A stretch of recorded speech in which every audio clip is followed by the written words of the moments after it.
Mesdames et messieurs, bonjour et bienvenue sous ce Radio Soleil d'Afrique, plus précisément au cœur de la capitale sénégalaise, pour l'ouverture de la 6e édition du Forum mondial de l'économie sociale et solidaire, je veux nommer le Dakar G7 2023. L'ambiance déjà constatée à l'ouverture de ce forum est quasi électrique, je dirais presque féerique, au vu du nombre de participants qui a pris d'assaut cette esplanade de la place du souvenir en ce 1er mai pour donner le top départ au pré-forum jeune qui se poursuivra jusqu'au 2 mai avant de laisser place au pré-forum femmes le 3 mai, ainsi que le forum principal du 4 au 6 mai. Le G7, la ville de Dakar, le ministère de la microfinance et de l'économie sociale et solidaire, ainsi que le RACTES, co-organisateur de l'événement, ont déroulé ici même le tapis de la Teranga à leur haute venue des 4 coins du monde.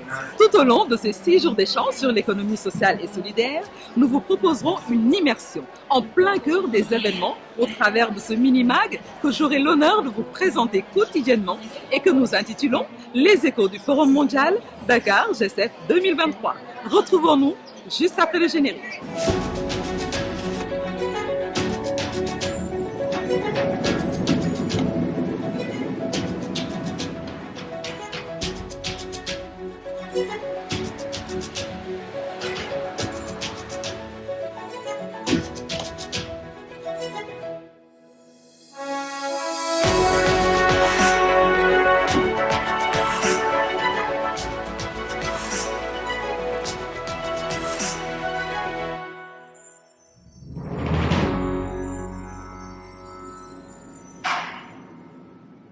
Comme je vous le disais à l'entame, le Forum mondial de l'économie sociale et solidaire pour sa 6e édition se déroule sur le continent africain, ici à Dakar.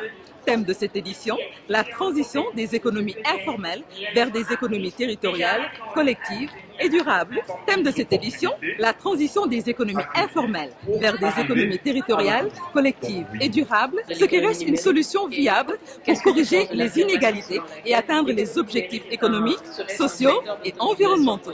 Nous avons recueilli pour vous les avis de quelques participants que nous allons vous faire découvrir avant l'arrivée des officiels qui donnera le top départ du Dakar G7 2023. Les Sénégalais sont des gens hyper sympas.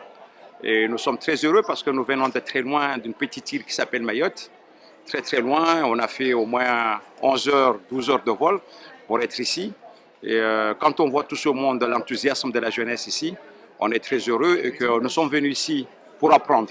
Aujourd'hui, le G7 à Dakar, c'est sous la thématique de l'économie informelle. Sur le territoire de Mayotte, 3/4 en fait, de nos entreprises sont dans l'économie informelle. On est là dans la 6e région de l'économie sociale solidaire pour vraiment essayer qu'est-ce qu'on peut apporter de partage d'expériences et des échanges. Et surtout, c'est un mouvement qui est la première fois en Afrique. C'est la première fois en Afrique, il était bien organisé et c'est ça qu'on mérite. Impressionnée parce que c'est ma première fois déjà d'arriver à Dakar. Je suis impressionnée par l'infrastructure et l'événement est grandiose. Il y a tellement de monde. À 6 h du matin, il y avait déjà tellement de monde. On n'imagine même pas que ça se passe en Afrique. Pour nous, c'est l'occasion de voir d'autres initiatives qui sont faites par les jeunes et pour les jeunes et de rencontrer des acteurs pluriels et qui sont issus de différents pays. On vient du Canada, du Québec. Et puis, je trouve que c'est merveilleux cette initiative et ça se passe super bien le moment. Et puis, félicitations là, pour ce forum-là. Je représente le maire de Brazzaville en Péché et je suis très heureux d'être à Dakar. Je suis arrivé hier soir. En tout cas, Dakar, c'est une très belle ville et je vois que l'organisation bat son plein. On est dans le timing et le thème du pré-forum jeunesse est un très bon thème. C'est la première fois qu'on assiste à l'événement et je suis très heureuse et j'ai hâte de rencontrer les personnes pendant 6 jours pour échanger, innover, discuter autour des sujets de l'ESS.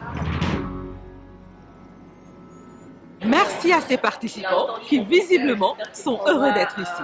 Nous assistons maintenant à l'arrivée des officiels, en l'occurrence M. Barthélémy Toye-Dias, maire de la ville hôte de ce Forum mondial de l'économie sociale et solidaire, accompagné de Mme Soham El Wardini, ancienne maire et invitée d'honneur. Nous assistons également à l'arrivée de Mme Victorine Anke-Dichouley, ministre de la microfinance et de l'économie sociale et solidaire, accompagné d'une forte délégation.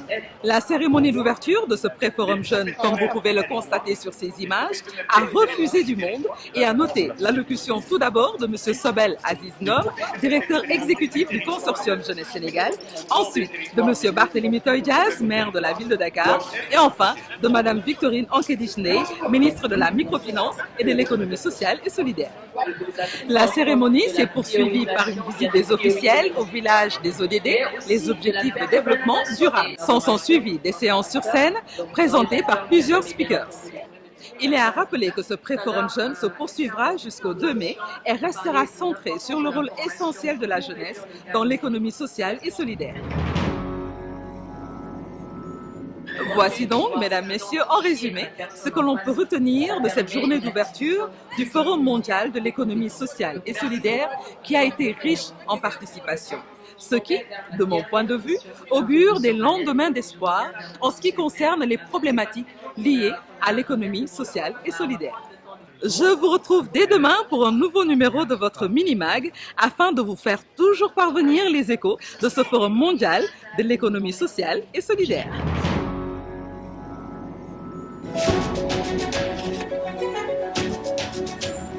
Thank you.